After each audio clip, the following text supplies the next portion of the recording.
Hello అండి, అందరూ బాగున్నారా? మేము చాలా బాగున్నాం. మీరందరూ బాగుండాలని మనస్ఫూర్తిగా కోరుకుంటున్నా. మా తమ్ముడికి మళ్ళీ మా ఆచారం ప్రకారం పెళ్లి అయితే చేయబోతున్నాం అని చెప్పాము కదా. సో ఇక మళ్ళీ పెళ్లి అంటే ఇంట్లో చాలా పనులే ఉంటాయి కాబట్టి సో అందరం కలిసి ఒక్కొక్కరు ఒక్కొక్క పని అయితే చేస్తున్నాం. 2 days నుంచి చేస్తున్న పనులు అయితే అయిపోవడం లేదు. సో ఇదైతే 3వ వీడియో అనమాట. ఆల్రెడీ 2 వీడియోలు అయితే పోస్ట్ చేసాం. ఆ వీడియో చూడకపోతే తప్పకుండా చూడండి. క్లీనింగ్ వీడియోస్ అనమాట. ఇది కూడా క్లీనింగ్ వీడియోనే. అండ్ ఇంకోటి చెప్పాలి, మా గుడికి అలాగే మా బాబాయ్ వాళ్ళ వంటగదికి తలుపు అయితే ఉండేది కాదనమాట. చాలా రోజుల నుంచి తలుపు వేపిద్దాం అనుకున్నాం, కానీ కుదరలేదు. ఎందుకో తెలియదు. సడన్ గా ఈ రోజు అయితే కుదిరిందనమాట. అందుకే మా గుడికి అలాగే మా బాబాయ్ వాళ్ళ వంటగదికి అలాగే వాళ్ళ వాష్రూమ్ కి డోర్ లేవు. ఆ 3 తలుపులు అయితే ఈ రోజు అయితే వేపించేసాం అనమాట. చాలా రోజుల నుంచి అది పోస్ట్ పోన్ అవుతూనే ఉంది. తర్వాత వేపిద్దాం అని. ఎందుకో తెలియదు. మా తమ్ముడు పెళ్లికే కుదిరిందనమాట.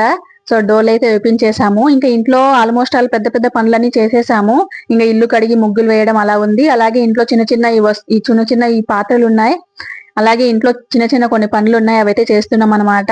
ఇంకా చూడండి, ఇంకా వంట అయితే చేపిస్తున్నాం ఇంటి దగ్గరే. నాన్ వెజ్ అట్లా చేపిస్తున్నాం కాబట్టి అల్లము అలాగే వెల్లుల్లిపాయలు అలాగే ఎర్రగడ్డలు అవన్నీ కూడా తెప్పించేసాం అనమాట. ఇంకా అవి మొత్తం వలచాలి. అలాగే ఇంటి ముందర కూడా మొత్తం క్లీన్ చేసా. ఇంకా మా ఇంటి ముందర వేప చెట్టు ఉందనమాట. చెట్టు చుట్టూ ఇట్లా కడబండలు అంటే ఇట్లా బండలు అయితే ఉన్నాయి కూర్చోవడానికి. కొంచెం మట్టి మట్టిగా ఉంటే ఒకసారి కడిగేద్దాం, ఎవరైనా కూర్చోవాలనుకున్నప్పుడు చెట్టు కింద బాగోదు కదా చూడడానికి మట్టి మట్టిగా ఉంటే అనేసి. సో వేడి నీళ్ళు పోసి అయితే సరపేసి కొంచెం కడిగేస్తున్నాను అనమాట. సో ఇవన్నీ శుభ్రంగా ఉంటే చూడడానికి బాగుంటది, అండ్ ఎవరైనా కూర్చోవాలన్నా బాగుంటది కదా అనేసి మొత్తం క్లీన్ అయితే చేస్తున్నా.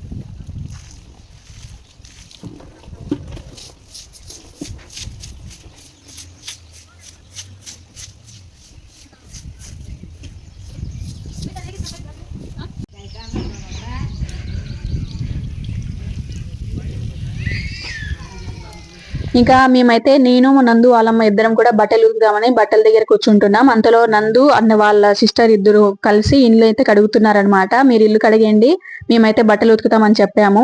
సో ఇంకా ఇవి పనులే అనమాట. ఇవి అయిపోతే ఇంట్లో చాలా వరకు పనులు అయిపోయినట్లే. సో నందు వాళ్ళ సిస్టర్ ఇద్దరు ఇల్లు కడుగుతున్నారు. నేను మా అత్త ఇద్దరు కూర్చొని ఇంకా బట్టలు చూడండి ఎన్ని ఉన్నాయో. 3 days బట్టలే అయినా సరే చాలా ఎక్కువగా ఉన్నాయి. మొత్తం ఉతికేద్దాం ఈ రోజు, మళ్ళీ ఎక్కువ పడిపోతే ఉతకలేమనేసి. సో నేను మా అత్త ఇద్దరం కలిసి ఉతుకుతున్నాం బట్టలు అయితే.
పని పాట లేదు, ఏమీ లేదు.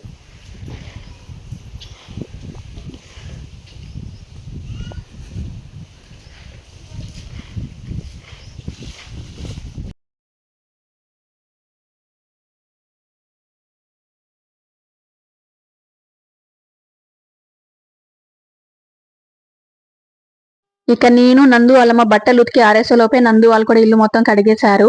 ఇక ఈ శిలలు అయితే కడుగుతున్నారనమాట. మా గుడిలో ఉండే శిలలు మారమ్మ తల్లి అలాగే శివాలయ స్వామి ఇద్దరు శిలలు అనమాట. సో మొత్తం కూడా కడిగి తర్వాత మంచిగా బట్టలు దేవుళ్ళకి అయితే పెట్టాలి. సో దానికోసమని మా తమ్ముడు మొత్తం కూడా క్లీన్ చేస్తున్నారు. ఇంకా పందిరి కూడా వేసాం గుడి ముందు, అలాగే మా ఇంటి ముందు కూడా వేయాలి. సాయంత్రం అయితే వేస్తాం అనమాట. ఆఫ్టర్నూన్ అయింది, సో మళ్ళీ వేయలేమనేసి గుడి ముందర అయితే పందిరి అయితే వేసేసాం. ఇక నందు అయితే ముగ్గు వేద్దాం అనేసి చూడండి పెద్ద ముగ్గు అయితే వేస్తుంది. సో వేసింది సగం వేసింది అనమాట. తప్పు వచ్చిందని మళ్ళా మొత్తం కడిగేసి మళ్ళీ కూడా సేమ్ ముగ్గు వేసామన్నమాట. సో ముగ్గు వేయడానికి 1 గంట టైం అయితే పట్టింది. సో ముగ్గు మొత్తం వేసిన తర్వాత లాస్ట్ లో చూపిస్తాం ఎట్లుందో. తప్పకుండా కామెంట్ చేయండి ముగ్గు బాగుందా లేదా అనేసి. సో నీళ్లు చెట్లకైతే కొంచెం పడుతున్నాం, బోరు వాటర్ అనమాట, మళ్ళీ సాయంత్రం రావు అనేసి. సో ఇప్పుడైతే నీళ్లు చెట్లు కూడా పట్టేస్తున్నాం ఒకేసారి, ఇల్లు బయట మొత్తం కడిగేసి.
పందిరి వేయడం అయిపోయింది, ముగ్గు కూడా వేసేసాం అనమాట. సో అన్ని పనులు అయిపోయాయి. ఇంకా వాటర్ వస్తుంటే మొత్తం కొన్ని పాత్రలు ఉంటాయి అవి కడిగేసి వాటర్ కూడా పట్టేశాను. ఇంకా ఈవినింగ్ కి చాలా వాటర్ కావాల్సి వస్తుంది అనేసి వంట చేయడానికి. ఇక వంట చేపించాలి కాబట్టి కట్టెలు అయితే అవసరం అనేసి కట్టెలు కూడా తెప్పించాం అనమాట. ఒక 100 కేజీల కట్టెలు అయితే తెప్పించాం. ఇక్కడ మా నాన్న వాళ్ళు అయితే చూడండి అమ్మవారికి చీర అయితే కడుతున్నారు, అలాగే స్వామివారికి కూడా బట్టలు అయితే కడతారనమాట. సో పందిరి వేసేసి తోరణాలు కూడా కట్టించేసాము. సో ఈ విధంగా గుడి ముందర అయితే అయిపోయింది ఇంకా పని. మా ఇంటి ముందర ఇంకా పందిరి వేయాలి, ఇంకా చాలా పనులు అయితే ఉన్నాయి. నెక్స్ట్ వీడియోలో ఏమేమి పనులు చేస్తాం, అలాగే ఎట్లా జరుగుతుంది మా ఆచారం ప్రకారం మా తమ్ముడి పెళ్లి అనేది మొత్తం చూపిస్తా. తప్పకుండా వీడియో పూర్తిగా చూసి నచ్చితే ఈ వీడియోకి లైక్ ఇచ్చి కొత్తగా ఎవరైనా చూస్తుంటే మా ఛానల్ సబ్స్క్రైబ్ చేసుకోండి. అండ్ ఇక్కడ మేమైతే వేసిన ముగ్గు ఇదనమాట. సో ఈ ముగ్గు ఎలా ఉంది అనేది తప్పకుండా కామెంట్ చేయండి. Thank you so much.